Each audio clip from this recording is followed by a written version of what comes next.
mpendwa mtazamaji, katika kile kipindi chetu cha kitabu cha Yashari. Tuko katika sehemu ya 4, nafikiri ni sura ile ya 2. Niendelee pale. Ulikuwa ni mwaka wa 130 wa maisha ya Adamu kuishi katika dunia. Tena akamjua mkewe Eva, na Eva akazaa watoto wa kiume. Mtoto wa kiume alifanana na mfano wa sura yake Adamu, akamwita jina lake Seti, akisema, kwa sababu Mungu amenipa uzao mwingine katika nafasi ya Abeli, kwa kuwa Kaini alimuua. Na Seti akaishi miaka 105, akamzaa mtoto mwanaume.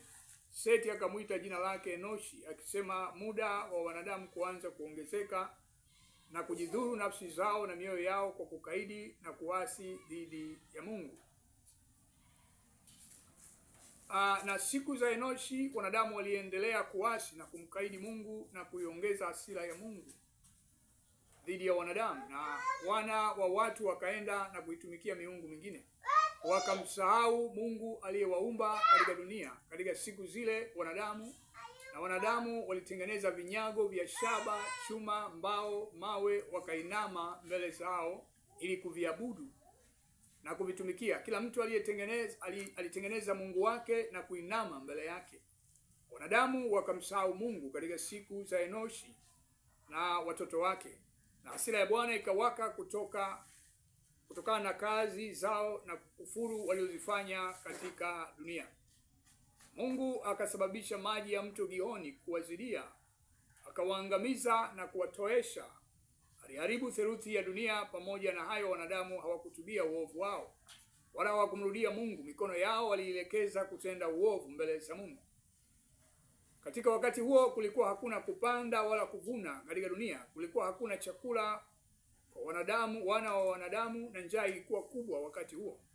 Mbegu walizopanda katika ardhi ziligeuka miba na mimea yenye miba, kwa kuwa kutoka kwa Adamu laana ilitamkwa na Mungu alipolaani dunia kutokana na Adamu kumtenda dhambi Bwana.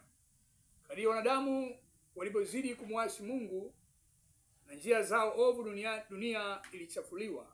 Na Enoshi akaishi miaka 90 akamzaa Kenani. Enoshi akaishi miaka 90 akamzaa Kenani. Tukutane katika sehemu inayofuata ili tuendelee na mtiririko huu. Ninaamini kuna kitu utakipata, kuna mambo mengi mazuri. Nikukumbushe tu kwamba Yesu Kristo yuko karibu kuja. Jitakase. Wewe ambaye hujamwamini, muamini Yesu kama Bwana na Mwokozi wa maisha yako. Mungu akubariki. Usiache kusubscribe. Wewe ambaye unatufuatilia YouTube, wewe ambaye unatufuatilia TikTok pia, usiache kulike na kuungana nasi pale Facebook ili kazi ya Bwana iweze kwenda mbele. Mungu akubariki katika jina la Yesu. Amen.